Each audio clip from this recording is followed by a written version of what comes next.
నమస్తే అండి. నమస్తే సార్. ఈశ్వర్ విష్ణు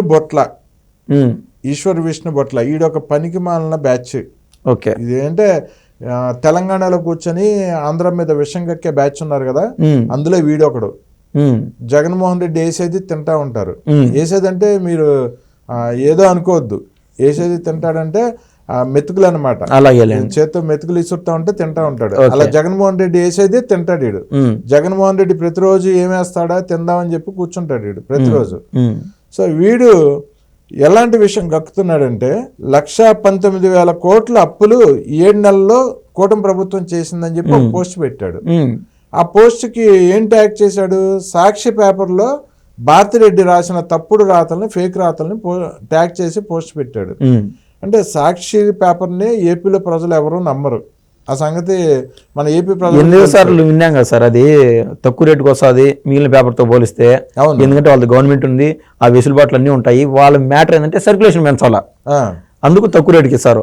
కానీ దాన్ని చాలా మంది పేదవాళ్ళు వీళ్ళు పిల్లలకు ముడ్డి దూసుకోవడానికి వాడుకుంటూ ఉంటారు. టిష్యూ పేపర్ మాత్రం పిల్లల ముడ్డి. అవును, ఆ విధంగా కూడా ఉపయోగపడుతుంది. ఆ విధంగా అక్కడ సేవ చేస్తున్నారు, మన కాదనలేని నిజం అది. సో దాన్ని ఈయన ప్రామాణికంగా తీసుకొని ఈయన ట్విట్టర్లో పెట్టాడు, పోస్ట్ పెట్టాడు. ఆయన మళ్ళీ బీజేపీ కదా లేదు సార్. మీరు పోస్టులు అన్ని బీజేపీ ఉంటాయి. ఎప్పుడన్నా ఇట్లా వాళ్ళని ఎత్తపోయి బొక్కలు వేస్తారు అని చెప్పి రేవంత్ రెడ్డి గారి ప్రభుత్వం, అటు సైడ్ కూటమి ప్రభుత్వం ఉంది కదా, ఏ నిమిషం బొక్కలో వేస్తారు అని చెప్పి ఏమన్నా ఉపయోగపడతాదేమో అని చెప్పి బీజేపీ ఒక వరలో ఉంటాడు. నేను బీజేపీ అని చెప్పుకుంటా. ఇట్లాటోళ్ళని మన కరంగా నీకంట నాకంట పడింది కాబట్టి వీడియో చేస్తున్నాం. ఎందుకంటే కొద్దిపాటి మంది అయినా వాడి యొక్క ఆలోచనలు నిజం అనుకుంటారని, ఆ కొద్దిపాటి కూడా ఆలోచనలు నిజం కాదు, ఏదైతే మనం చెప్తున్నాం అది నిజం అని కన్వే చేయడానికి వాడిని అనుకోకుండా మన సర్కిల్లోకి తీసుకొచ్చాం. వీడు వాడేదంతా బీజేపీ కండువా, కానీ మొత్తం వైసీపీ పేటీఎం బ్యాచ్ ని వీడు మోసుకొని వస్తా ఉంటాడు. ఆ పేటీఎం బ్యాచ్ లో ఇది ఒకటి సార్. దానికంటే ముందు ఆయనకు ఈ పేటీఎం బ్యాచ్ లో జాయిన్ అవడానికి ముందు అర్హత కలిగింది ఏంటంటే, మీరు కుదిరితే డెప్త్ లో ఒకసారి ఆయన ఫోటోలు చూడండి, మీకు అర్థమవుతుంది. అవును, స్వచ్ఛమైన ఈ యొక్క బ్రాహ్మణ కులంలో పుట్టి బీజేపీ అంటున్నాడు, బీజేపీ కండు అనుకున్నాడు, ఆడదాకా కూడా సరే. కానీ ఈ బ్రాహ్మణ కులానికి అవమానం తెచ్చే విధంగా ఏదైతే గుట్కా బ్యాచ్ ఉన్నదో గుడివాడ, ఆ గుట్కా బ్యాచ్ మెమరీనా కావాలంటే పక్కన పెట్టి ఆ పళ్ళు ఈ పళ్ళు మ్యాచ్ చేసుకొని చూడండి. పళ్ళు ఎర్రగా గారిగట్టి ఉంటాయి. ఈడి పళ్ళు అవునండి, కనిపిస్తున్నాయి. అవును, ఆ బ్యాచ్ గుట్కా బ్యాచ్ ఏ రోజు బ్యాచ్. అవును, ఏ రోజు ఆయన ట్విట్టర్ లో చూస్తే ఏ ఒక్క పోస్ట్ కూడా బీజేపీ పైన ఉండదో. అప్పుడప్పుడు అమావాస్యకి పౌర్ణమికి ఇదంటారు చూడు, అప్పుడప్పుడు వినాయకుడు పాలు తాగినట్టు అనేది మనం వింటాం కదా సార్. ఆ విధంగా అప్పుడొకసారి బీజేపీతో ఒక లైన్ అట్లా వదులుతాడు. ఈ లోపు ఎప్పటికీ సార్ నెలకు ఇది గుట్కాలు తినడము, మందులు సిగరెట్లు తాగడము, వీటికి ఈ ఖర్చుల నిమిత్తం 35,000 నుంచి 40,000 ఖర్చు అనుకోండి. అంటే ఆయన సరదాగా ఉండాలా. ఉండేది హైదరాబాద్ లో, తెలంగాణలో. ఆంధ్రాలోని ప్రభుత్వం పైన విషం కక్కుతున్నాడు. ఇది ఏదైతే బీజేపీ అన్నాడు కదా, నువ్వను కూటమి ప్రభుత్వం అంటున్నావు కదా, ఏ పార్టీలో చెప్పు, టీడీపీ, జనసేన, బీజేపీ తప్పు చేసినప్పుడు చెప్పు, బీజేపీ మీరు తప్పు చేస్తున్నారు, ఎందుకు మీరు చంద్రబాబు గారు సీఎం గా ఉన్నాడు, చంద్రబాబుకి ఎందుకు అంత పడుతున్నారు, నువ్వు చెప్తున్నావు కదా ఎంత 1,19,000 కోట్లు 1,20,000 కోట్లు అప్పు చేసినాడు చంద్రబాబు నాయుడు అనే. అదొక మ్యాటర్ చూపిమని సార్, ట్విట్టర్ లో పెట్టమనండి. ఎక్కడి నుంచి ఎంత అప్పు చేశాడో పెట్టమని చూద్దాం, ఎందుకు చేశాడు, ఎంత చేశాడు అనేది కూడా నేను చెప్తాను. క్లీన్ కట్ గా ట్విట్టర్ లో పెట్టమని సార్. అంటే జగన్మోహన్ రెడ్డి ఉన్నప్పుడు బోల్డెన్ అప్పులు చేశాడు, తాకట్లు పెట్టాడు, ఎన్ని డీటెయిల్స్ సహా పెట్టేవాళ్ళు, మాట్లాడేవాళ్ళు వాటి గురించి. అన్ని న్యూస్ ఛానల్స్ 15 లక్షల కోట్లు సార్ ఆంధ్ర నిత్తుండే అప్పులు 15 లక్షల కోట్లు. నువ్వు నెలకి ఎంత కడతా అనుకున్నావు? ఆంధ్ర జనం నుంచి డబ్బులు తీసుకొని నెలకు 6,000 కోట్లు నువ్వు డిఫాల్ట్ వడ్డీ రూపంలో కట్టాలి. 6,000 కోట్ల రూపాయలు వడ్డీ రూపంలో కట్టాలి సార్. రాష్ట్ర ఆదాయం ఎంత? 11,000 కోట్లు. 11,000 కోట్ల నుంచి 12,000 కోట్లు. దీంట్లో అర్ధం డబ్బులు నువ్వు వడ్డీగా తగలేయాలంటే నువ్వు యాడ్ నుంచి వడ్డీలు ఇది చేయాలా. గతంలో జగన్మోహన్ రెడ్డి జనానికి ఏదైతే గవర్నమెంట్ అఫీషియల్స్ ఉంటారో వాళ్ళకి జీతం ఇచ్చేదానికి తనకలాడిపోయేవాడు. 7వ తారీఖు అవుతుంది, 14 అవుతుంది, 2 నెలలు 3 నెలలు గ్యాప్ కూడా వస్తా ఉండింది. ఇవాళ రేపు జనవరి 1 అని చెప్పి ఈ రోజు 31వ తారీఖున ఈ రోజు అందరికీ ప్రశాంతంగా 10:30-12 గంటలకల్లా అందరి ఖాతాల్లో పెన్షన్లు వదిలేస్తున్నాడు, జీతాలు పడిపోయినాయి. ఎవరి కాలంలో ఎవరు సంతోషంగా ఉన్నారు సార్? మీరు అర్థం చేసుకోండి, జీతాలు టైం రాకుండా ఉంటే ఎంత అలాడిపోతూ ఉంటారో, ఎంత ఉండేవాడు కావచ్చు, ఎంత లేనివాడు కావచ్చు, వాళ్ళకుండే బాధలు, వాళ్ళకుండే కమిట్మెంట్ వాళ్ళకు ఉంటాయి. ఊళ్ళో నుంచి అప్పులు తెచ్చుకుంటారు, ఊళ్ళు వడ్డీలు కట్టుకోవాలా, ఇట్లాంటి రకరకాల సెక్టర్స్ ఉంటాయి సార్ జనం అన్నాక. మనం అంతా స్టేక్ హోల్డర్స్, ఈ ప్రభుత్వం మన స్టేక్ హోల్డర్స్. ప్రభుత్వం ఏ చిన్న చర్య అట్లా చేసాక మనం ఇంపాక్ట్ అయిపోతాం. అవును, చెప్పేది ఆయన ఏడైతే అప్పులు తెచ్చారో అని చెప్తున్నాడో, అప్పులు ఉన్నాయని చెప్పినాడో, అది క్లియర్ కట్గా ఇన్ఫర్మేషన్ రాసింటే బాగానే ఉండు.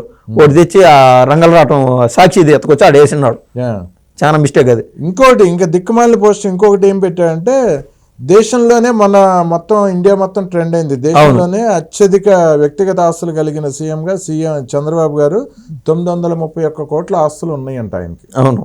సో దాని మీద పోస్ట్ పెట్టి ఇది చాలా గ్రేట్, బాబు గారు ఆస్తులు 931 కోట్లు కూడబెట్టేశారు. గత ఏడాది జగన్మోహన్ రెడ్డి పేరుంటే ఈ ఏడాది మీ పేరు వచ్చింది అని చెప్పి, నేను చాలా సంతోషపడుతున్నాము, మన ఆంధ్ర సీఎంలు ఇలాగ అవుతున్నారని చెప్పి ఒక పోస్ట్ పెట్టాడు ఎటకారంగా. ఆడగా నేను సంతోషపడుతున్నా నిజంగా. మన దేశంలో కల్లా ఆంధ్ర సీఎం పద్ధతిగా డబ్బులు సంపాదించుకున్న దాంట్లో 930 కోట్లు నెంబర్ 1 ఉన్నందుకు నేను సంతోషపడతాను. అందరూ గర్వపడాల్సిన విషయం కదా. కేంద్రమే ప్రకటించిందంటే అది పూర్తి వైట్. అవును, మీరు చెప్పినట్టు దొంగతనం చేసింది అమౌంట్, బ్లాక్ అమౌంట్. అవును. ఇప్పుడు చంద్రబాబు గారు ఏదన్నా మ్యానిపులేట్ చేయాలంటేనో దేశంలో చక్రం చెప్తాడనే పేరు ఉండదు కదా, అది కనుమరుగు చేసుకోవాలంటే ఆ పేరు కూడా బయటికి రాదు. నెంబర్ 1 చంద్రబాబు గారు అని. ఈయన ఎప్పటి నుంచో గత 10 ఏళ్ల నుంచి దేశంలో ఏ కుటుంబం కూడా ప్రకటించుకుంటానే రాజకీయ నాయకుల్లో ఫస్ట్ చంద్రబాబు గారి కుటుంబమే. ఇదో ఇవాళకి నా ఆస్తులు ఎంత, ఇవాళకి నా ఆస్తులు ఎంత, కుదిరితే సంవత్సరానికి 2 సార్లు లేదా సంవత్సరానికి ఒకసారి క్లియర్ కట్ గా వాళ్ళ భార్య పేరు మీద, అది భువనమ్మ గారి పేరు మీద ఉండే ఆస్తుల్ని, వాళ్ళ బిడ్డ పేరు మీద ఆస్తుల్ని, వాళ్ళ కోడల పేరు మీద ఉండే ఆస్తుల్ని, అంత పిల్లోడు దేవాన్స్ పేరు మీద ఎంత ఆస్తులు ఉన్నాయో కూడా ప్రతి సంవత్సరం క్లియర్ కట్ గా చూపిస్తానే ఉన్నాడు. నువ్వు ఏ సీఎల్ పెట్టుకుంటావు, ఏ లైన్లు పెట్టుకుంటావు, నువ్వు చేతనైన కాడికి తువ్వు, దాంట్లో ఏదైనా అవినీతి ఇంకొకటి ఏ మార్కులు సంపాదించాలనుకుంటే నువ్వు చేతనైంది చెయ్యి. ఆ ధైర్యంలా ఏమిలా. కడుపు అంట సార్, పక్కనోడు బాగుంటే వాళ్ళ కడుపు అంట. అదే క్వశ్చన్ మీరు నన్ను అడగచ్చు, జగన్మోహన్ రెడ్డి గతంలో నెంబర్ 1 ఉన్నాడు కదా, అప్పుడు మీకు కడుపు అంట అని. బయటికి చెప్పుకోలేని ఆస్తులు సార్ అయ్యి, బయటికి చెప్పుకోలేని ఆస్తులు. చెప్పుకునేటి 43,000 కోట్లు అటాచ్ చేసి పారిపోతున్నది ఈడీ. దాని గురించి నా ఆస్తులు నేను కష్టపడింది ఈడీ అటాచ్ చేసిన ఒక్క రోజున నువ్వు మీడియా పరంగా వచ్చి అనగలినావా? నువ్వు సులభంగా వచ్చింది కాబట్టి నువ్వు సంతోషంగా ఉండవు, పోతే పోయిందిలే అనుకోండావు, నీకు అది అలవాటు. దాని గురించి ఒకసారి చెప్పిండాల్సింది. దేశంలో సార్ దేశంలో కదా ఆయన మాట్లాడుతుంది, ప్రపంచంలో కల్లా చంద్రబాబు గారు ఎంత సార్ కేవలం దేశంలో నెంబర్ 1. నేను ఇంకా గర్వపడుతున్నా, ప్రపంచంలో కల్లా జగన్మోహన్ రెడ్డి ఆస్తులు వెలగడితే రాజకీయ నేతల్లో కల్లా నెంబర్ 1 డొనాల్డ్ ట్రంప్ గా ఉండదు. అసలు రాజకీయ నాయకులే కాదు, మొత్తం అసలు ప్రపంచ కుబేర్లు జాబితా తీస్తే జగన్మోహన్ రెడ్డి నెంబర్ 1 ఉంటాడు. ఇది దోచుకున్న సొమ్ములో. అవును, ఎందుకంటే అది 1,00,000 కోట్లు అనేది ఏ కాలంలోనో మనం వినింది. అయ్యేం ఊరికే ఉంటాయా, వడ్డీల రూపంలో పిల్లలు మిగులుతూనే ఉంటాయి.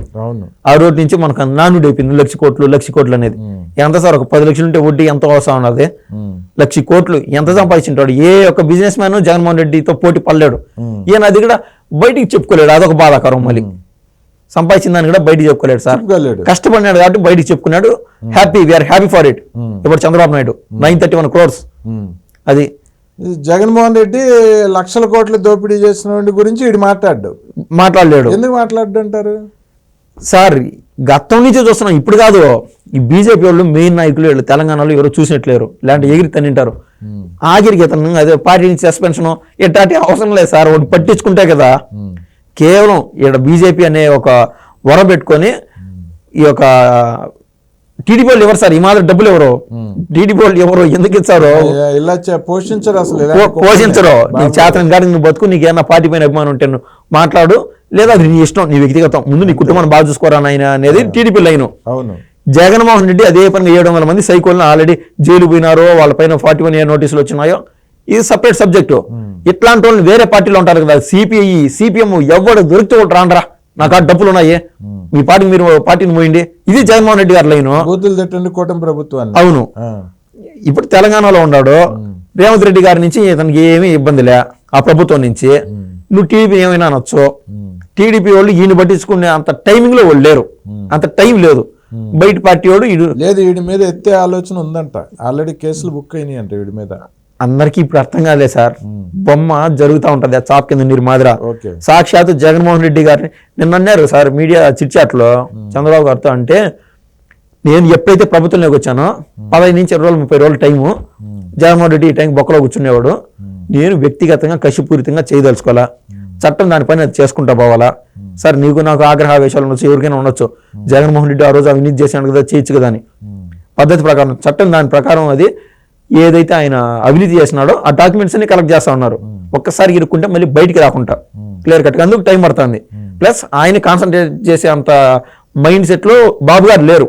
ఆయన అంతసేపు అభివృద్ధి అంట, పోలవరం అంట, అమరావతి అంట, ఈ యొక్క పెన్షన్ తడిసి మోపిపోతాం సార్ ఈ టెన్షన్ తట్టుకోలేక. వీడు ఇంకొక పోస్ట్ పెట్టాడండి సార్, 80,000 కోట్ల ప్రైవేటు పెట్టుబడితో గోదావరి బసికచెర్ల ప్రాజెక్టు ప్రజల్ని తప్పుదోవ పట్టించడానికి మళ్ళీ నాటకాలు మొదలు పెట్టాడు చంద్రబాబు గారు. ఇది పోస్ట్ బనకచెర్ల సార్, అది బసకచెర్ల ఒకటి చెప్పడం నేను చూసాను, ఆ పోస్ట్ చూసాను. బసకచెర్ల అని చెప్పి పేరుగా చేతగానోడు ఎవరు అభిమాని ఈ రికార్డెడ్ వీడియోలు పెట్టుకొని బయటకు వచ్చి ఈ యొక్క ప్రెస్ మీట్ మాదిరా, అదేదో ఒక పేరుకి కేవలం ఒక్కడు ఉంటాడు అనమాట విలేకరి, చూడండి రమేష్ అనుకుంటా పేరు, అది కాదు రమేష్. ఇదేంటంటే అంటే ఆయనకి అనుకో ఆల్రెడీ ర్యాప్ ఉంటుంది, సాక్షాత్ ఒక పార్టీ అధినేత, ఆయనే చూసి కాపీలు కొడతా రాస్తున్నాడు. ఆయన చిన్నప్పటి నుంచి అలవాటు అది చూసి కాపీలు కొట్టి రాసేటి. క్వశ్చన్ పేపర్లో దొంగతనం చేసిన వాడికి చూసి కాపీలు ఎంత రాగినే, అట్లాంటి వాడు అభిమానీయుడు. వీడు ఇంకా బసకచెర్ల అని రాసినాడు అంటే దాంట్లో ఆశ్చర్యం ఏం లేదు, పెద్ద మ్యాటర్ కూడా కాదు. బనకచెర్ల ఓకే, రాయలసీమ జిల్లాలో ఉన్న బనకచెర్ల. అవును, బసకచెర్లకి 80,000 కోట్లు పెట్టుబడి పెట్టడం అనేది ప్రజల్ని తప్పుదోవ పట్టించడం కోసం మళ్ళీ కొత్త డ్రామాలు మొదలు పెట్టాడు అన్నాడు. నేను ఒక టీడీపీ మీడియాగా సార్, న్యూట్రల్ మీడియా చాలా గమనించా. ఖాళీ జనవరి 1 అంటే ఏదో కొద్దిపాటు ఏదో పనులు చేసుకోను అన్నం తినో, న్యూట్రల్ మీడియా చూసా. ప్రతి ఒక్కరు నిజంగానే మీరు చేత అయితే టీవీ9 చూడండి, న్యూట్రల్ మీడియా అని అంటాం కదా, టీవీ9 అదే పనిగా వాళ్ళు గర్వంగా వాళ్ళు తప్పించుకోలేరు, అబద్ధాలు చెప్పలేరు ఆ విషయం పైన. ఏదైతే ఇది బనకచెర్ల పైన, అమరావతి పైన సపరేట్ సబ్జెక్ట్స్ వాళ్ళకు తప్పదు.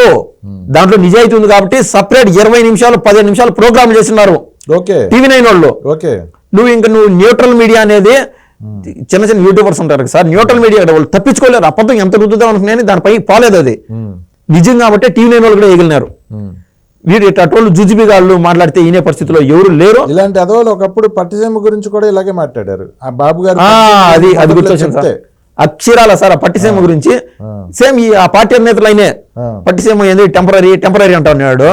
అదే విధంగా ఇక్కడ గతంలో జగన్మోహన్ రెడ్డి ఏదైతే అసెంబ్లీలో ఉన్నాడో, అసెంబ్లీ సమావేశం నిర్వహిస్తా ఉన్నాడో, మీరనే చంద్రబాబు నాయుడు గారు కట్టించిన టెంపరీ భవనాలే.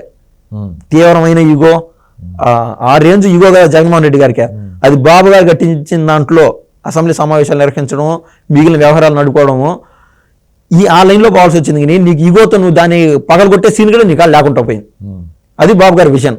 టెంపరీ దాంట్లోనే నువ్వు అంత సంతోషంగా ఉన్నావంటే అదే టైంలో టెంపరీ అని చెప్పి పట్టిసీమని పటిష్టంగా ఒక ప్రాజెక్ట్ నిర్మాణం చేశారు సార్.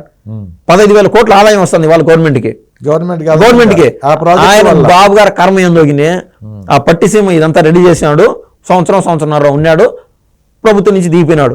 ఈ ఆదాయం అంతా ఏడు తిన్నాడు ఒక రాక్షసుడు. నాది దాని నుంచి నేను నీకు పెన్షన్లు ఇస్తున్నాను, నేను బట్టలు నొక్కుతున్నాను, ఆదాయం అంతా ఈయన అనుభవించాడు.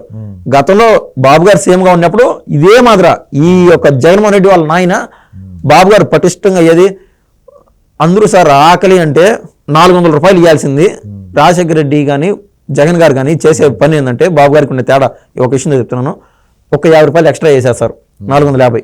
అంటే ఆకలి అన్నాడు డబ్బులు వేసేసినాడు, 50 రూపాయలు ఎక్స్ట్రా దేవుడు అనుకుంటారు. బాబు గారు చేస్తుంది 400 అంటే 400 సిస్టమేటిక్లో చేసి ఈ 50 రూపాయలని పెట్టుబడులు వాడతాడు సార్. పెట్టుబడులకి క్రమేపీ వీళ్ళ ఏదైతే ఆకలి అన్నారు వీళ్ళ బిడ్డల జీవితాలు ఉపయోగపడే విధంగా ఉంటాయి ఆ పెట్టుబడులు. అది తేడా. నువ్వు ఆకలి అన్నప్పుడు నువ్వు పప్పులు బేలాలు వేసేసి నువ్వు బంగారు లాక్కోవడం వీళ్ళ నైజం. బాబు గారితో అది కాదు. అందుకు బాబు గారు తప్పుడోడు మీరన్నేర్ లైన్లో. ఇది సార్, ఇది సార్ ఏదైనా కానీ తెలంగాణలో కూర్చొని కూటమి ప్రభుత్వం మీద ఇటువంటి తప్పుడు రాతలు రాస్తూ తప్పుడు కోతలు కోస్తున్న ఈశ్వర్ విష్ణు బొట్లకి మా ఛానల్ తరపున ఏమన్నా చెప్తారా కంక్లూజన్? సార్ ఆయన బీజేపీ కండువా కప్పుకునే అంత శక్తి ఆ ధైర్యం లేదు.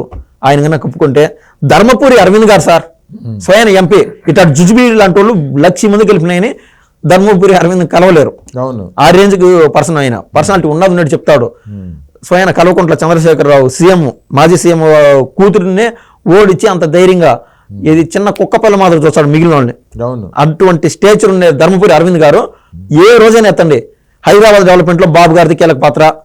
మీరు ఇంకొక రోజు బీజేపీకి టీడీపీ క్లాష్ ఉన్నట్టు అందరూ ఊహించుకునే సమయం గత 5 ఏళ్లలో కూడా. ఆ సమయంలో కూడా ధైర్యం వచ్చి ధర్మపురి అరవింద్ గారు టీడీపీ పేరే చెప్తున్నాడు. బాబు గారి డెవలప్మెంట్ శక్తి ఇది వేరే, బాబు గారి విజన్ వేరే అని. అట్టోళ్ళని చూసి నేర్చుకోరనైనా నిజంగా బీజేపీ నుంచి రాజకీయాలు చేయాలనుకుంటే అట్టంటో లైఫ్ స్టోరీ చూసి ఇన్స్పిరేషన్గా తెచ్చుకో.